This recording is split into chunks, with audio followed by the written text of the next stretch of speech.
History is rarely made with a shout. Usually, the most defining moments of a monarchy happen in total silence, witnessed by only a select few before the rest of the world ever catches wind of the tremors. But what happened last week inside the hallowed walls of Westminster Abbey wasn't just a tremor, it was an earthquake that has fundamentally shattered the hierarchy of the British royal family. We have received leaked details from internal schedules and eyewitness reports regarding a private blessing of continuity ceremony, an event that was supposed to be a scripted show of unity.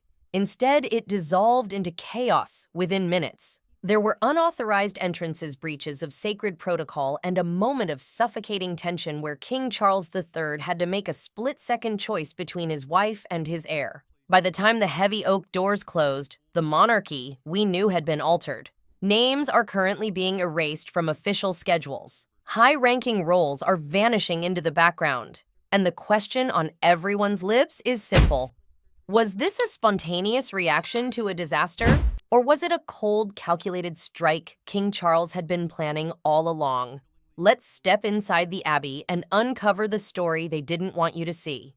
To understand the gravity of this incident, you have to understand the atmosphere in London right now. Since the coronation, and specifically following the health scares of 2024, the corridors of Buckingham Palace have been filled with whispers. The word transition is no longer a taboo subject. It is the reality of the day. The event in question was officially titled A Blessing for Continuity. It wasn't a public spectacle for the cameras. It was a meticulously orchestrated political gamble designed to settle the nerves of the inner circle. The goal was to show that while the king is still the monarch, the machinery of the future Prince William and Princess Catherine is ready to run at full speed. Imagine the scene. Pale golden sunlight filtering through the stained glass, casting long, solemn shadows across the ancient stone floor. The air inside the Abbey is always cool, but on this day, sources say it was freezing. Prince William stood at the center of the nave. Reports describe him as radiating a calm so cold it bordered on detachment. The rebellious spark of his youth is gone, replaced by the heavy, quiet foresight of a man who knows the crown is coming. Beside him, Catherine appeared not just as a supporter, but as a pillar. Since her return to duties, her presence has shifted. She isn't just the daughter-in-law anymore. She is the steel spine of the family. Everything was scripted, every step, every prayer, every glance. But as the organ music swelled and the senior officials took their places, a ripple of unease began to spread through the pews. The layout of the chairs told a story, but the empty seat beside the king told a much darker one. According to the documents from the Lord Chamberlain's office, Queen Camilla was scheduled to enter alongside the king. It was meant to be a tableau of unity, the king and queen leading, the heir and princess following. A simple visual hierarchy. But the music played, and the king stood alone. The seat beside Charles remained empty, a deliberate, challenging void. In the world of royal protocol, lateness is not just rude. It is a sin. It is a sign of chaos. For decades, the Queen Consort has fought to move from the shadows into the light, from the third party to the indispensable right hand. But her absence here felt heavy. It evoked the simmering tensions that have reportedly plagued the family since the passing of Queen Elizabeth II.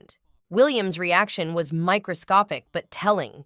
Witnesses claim his hand tightened at his side, his knuckles turning white against the dark fabric of his dress uniform. He sensed the anomaly. He knew that an unexplained delay at an event this vital wasn't a logistical error. It was a power play. Catherine, with her razor-sharp intuition, straightened her posture, physically expanding her presence as if to fill the vacuum her stepmother had left. The air in the Abbey grew thick with static. The bells began to toll deep and resonant, signaling the start of the main rite. It was the moment of no return. And just as the king prepared to signal the archbishop, the solemnity was torn apart. But that wasn't the whole story. What happened next shattered the script entirely. The heavy wooden doors at the west end of the Abbey did not glide open with the slow, measured rhythm of the vergers. They were thrust inward with impatient force. Usually, a royal entrance is a thing of grace. It is a silent glide.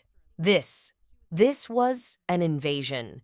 King Charles's gaze, which had been resting heavily on William's shoulders, suddenly sharpened. A cold current swept through the nave. At the far end of the red carpet, a solitary figure advanced. It was Camilla. But this wasn't the image of a supportive wife coming to stand by her husband. This was the body language of someone stepping forward to reclaim lost territory. The sound of high heels striking the marble floor did not ring out in a graceful rhythm. It was hurried, harsh, laden with assertion. Instead of slipping along the discreet service corridor to reach her assigned seat quietly, which would have been the apologetic diplomatic move, she chose the direct path. She walked straight down the central axis of the ceremony, cutting through the invisible boundary that the protocol experts had drawn to honor William and Catherine. Everyone present held their breath. The choir had just finished a passage, leaving an unnatural silence that amplified the clicking of her shoes. Her demeanor was described as a fusion of extreme tension and reckless determination. She gripped her clutch purse with white-knuckled force, her chin tilted up in a haughty challenge as she passed the rows of stunned dignitaries. It was a frontal challenge to the established order. As she neared the sanctuary steps, the script dictated that she should pause at the lower supporting position. But Camilla did not stop. In a move that insiders are calling a raw invasion of political territory, she slipped through the narrow gap between the clergy and forced herself into the standing space belonging to the Prince and Princess of Wales. Imagine the physical intimacy of that moment. William could feel the rapid, shallow breathing of his stepmother right against his shoulder. A faint tremor reportedly ran down the prince's spine. He remained statue-still, carved from granite, but the clenching of his jaw betrayed the violence of the restraint he was exercising. He wouldn't cause a scene, but he wouldn't yield an inch. Catherine, by contrast, displayed astonishing acuity. When the queen attempted to draw level edging slightly forward to block part of the camera angle trained on the princess, Catherine didn't step back. She merely flicked her gaze sideways, a razor-sharp glance that vanished almost instantly behind her curved lashes. She understood exactly what was happening. Camilla wasn't just late. She was trying to reassert that she, not the universally praised daughter-in-law, remained the most powerful woman in the monarchy. It was a desperate bid for relevance in a room that had clearly moved on. But if the body language was aggressive, her next move would be unforgivable. The archbishop was preparing to conduct the formal invocation of blessing. This is a sacred moment involving the layout of specific vessels and the Bible. In this specific context, touching these items is a privilege reserved strictly for the monarch and his blood heir. It symbolizes the divine right of kings passed from blood to blood. Camilla, perhaps in a panic to assert her legitimacy, reached out. She intended to touch the Bible or one of the sacred vessels. Her whispered words to the clergyman nearest her were inaudible to the congregation, but her hand moving toward the altar produced a horrifying fracture in the ceremony's flow. The atmosphere inside the abbey froze solid. The senior clergy, men and women accustomed to centuries of unchanging ritual, looked visibly bewildered. The archbishop halted mid-motion, his fingers trembling faintly. He couldn't proceed. To allow her to intervene in this specific rite would be to rewrite the theology of the succession. The silence that descended was heavy, prolonged, and terrifying. You could hear the wind whistling through the high clerestory windows. It was the silence that precedes an explosion. Through hidden lenses, the eyes of the few present captured the confusion on the faces of the other royals. They were witnessing a naked struggle for living space enacted in the most sacred precinct of the kingdom. In her quest for recognition, Camilla had unwittingly turned herself into a dissonant note in a symphony that demanded perfect harmony. And King Charles, he was watching it all. For months, reports have painted King Charles as a man weary from illness, a man seeking peace. But in that suspended moment, the weariness vanished. The king stood witnessing the loss of control in the wife he had long cherished. He saw his son's stoic endurance. He saw the confusion of the church, and something in him snapped back into focus. This wasn't the reaction of a husband. It was the reflex of a sovereign. He took a single small step forward. His hands tightened on the royal scepter. His resolve had crystallized. The disruption Camilla had created, far from securing her position, had handed the king the perfect pretext to carry out a painful but necessary surgery of power. Charles did not look at Camilla. He didn't scold her. He didn't whisper to her to step back. He simply rendered her invisible. He walked past her. The polished leather of his shoes struck the ancient stone floor with dry, resounding cracks. He advanced to the highest sanctuary step where the spiritual treasures were arrayed. He picked up a small ceremonial crown, not the heavy St. Edward's crown used for coronation, but a symbolic piece rich with the weight of eternal vows. Turning sharply, sending the hem of his mantle rippling, he bypassed the clergy entirely. He carried the crown himself toward William and Catherine. This act defied every protocol document. It was a coup of goodwill. William stood motionless, his chest rising and falling beneath his dress uniform, feeling the heat of history pressing in. As his father approached, he inclined his head, a gesture of submission to the king, but readiness to shoulder the burden. Charles raised the symbolic crown into the space between William and Catherine. His hand, usually trembling from age, steadied with uncanny firmness. He placed that emblem of spiritual authority upon the young couple directly in front of Camilla. It was a crushing blow. It was the king's way of declaring to the world true power and legitimate succession have already been decided. Any interference from the margins is meaningless.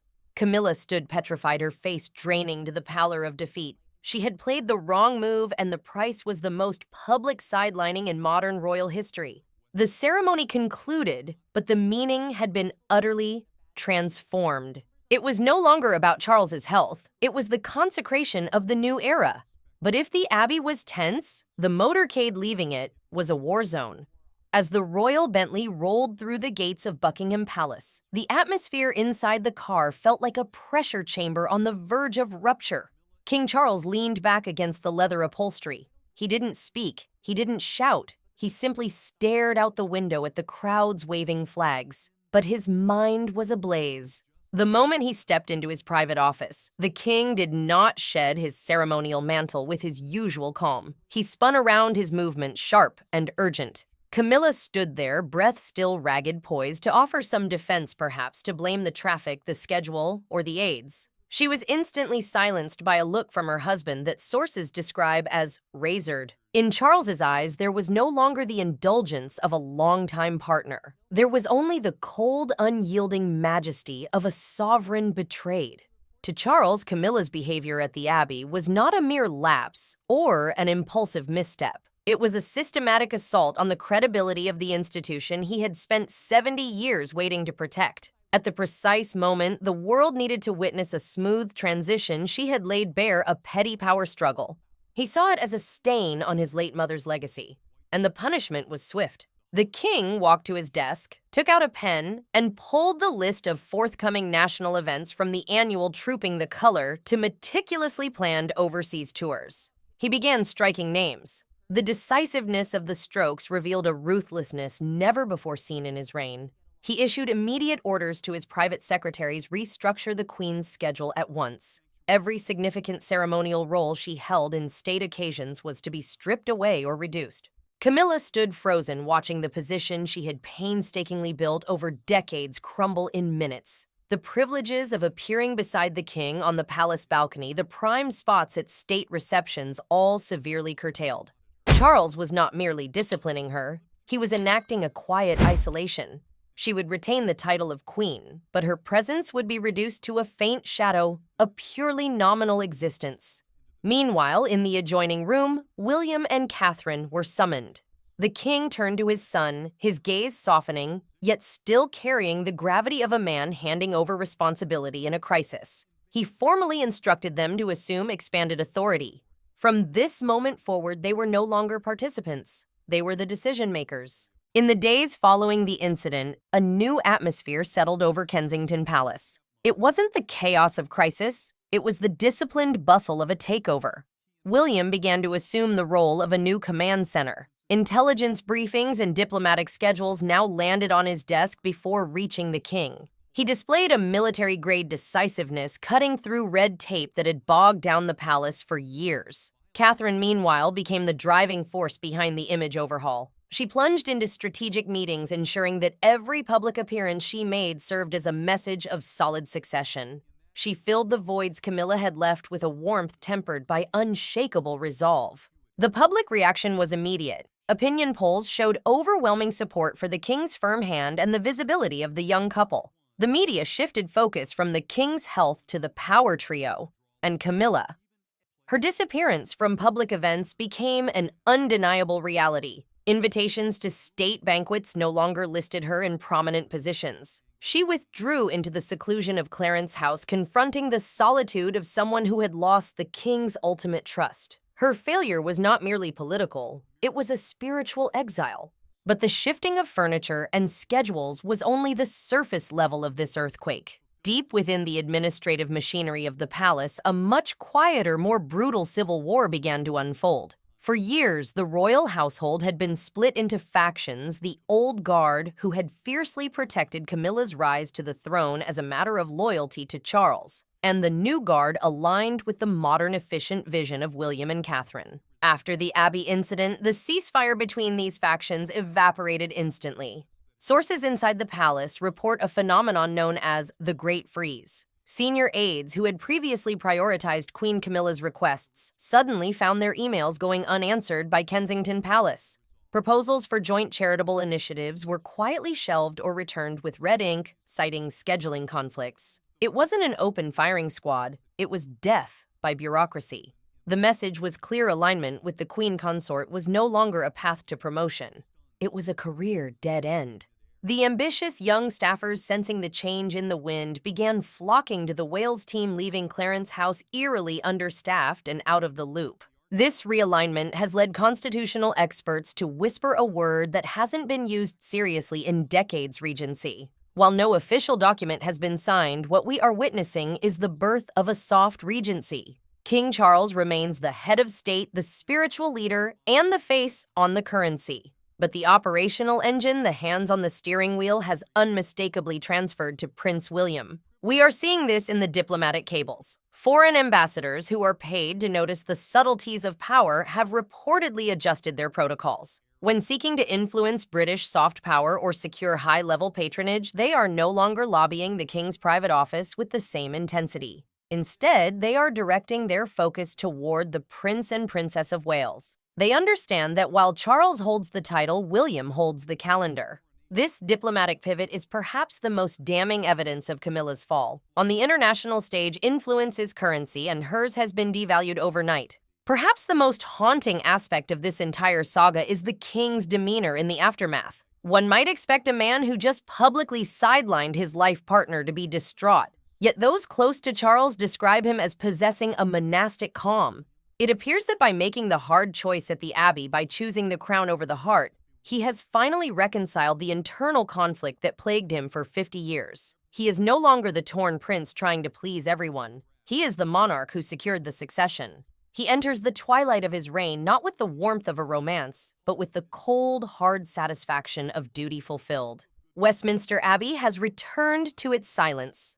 The tourists walk through the nave, unaware of the exact spot where the hierarchy of the British Empire shifted on its axis. But the echoes of that day continue to reverberate through history. By placing that symbolic crown into the hands of William and Catherine, King Charles did more than just smooth over a disrupted ceremony. He freed himself from the psychological chains of the past. He signaled that while his heart might belong to his wife, his crown belongs to his son. The new order has been established. The succession is no longer a promise of tomorrow. It is a living reality of today. So I have to ask you, do you think King Charles's act of bestowing the symbolic crown was a spontaneous decision to save the moment? Or was this a meticulously calculated plan he had been waiting to unleash, using Camilla's mistake as the final excuse to hand power to William?